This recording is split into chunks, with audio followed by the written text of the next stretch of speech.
ইব্রাহিম আলাইহিস সালাম একদিন আজরাইলকে বলছে, আজরাইল, কোন নাফরমান পাপীর রুহু যে কবজ করো তুমি, তখন তোমার চেহারাটা কিরকম হয়, আকৃতিটা আমার এটা একটু দেখাও।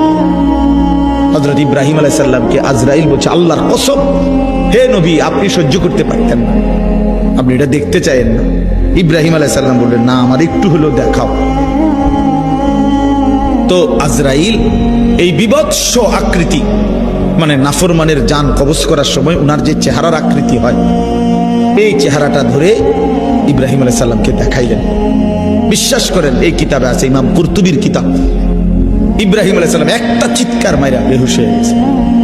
হুঁশ আসার পরে ইব্রাহিম আলাইহিস সালাম বললেন, আল্লাহর কসম, আয় আল্লাহ, মালিক আপনার কসম, কবরের আযাব, জাহান্নামের আযাব কোন নাফরমানের জন্য কিছুই লাগবে না, শুধু আজরাইলের এই ভয়ানক দৃশ্য জান কবজের সময় একবার দেখলেই তার সারা জিন্দেগীর নাফরমানির শাস্তির জন্য এটাই যথেষ্ট।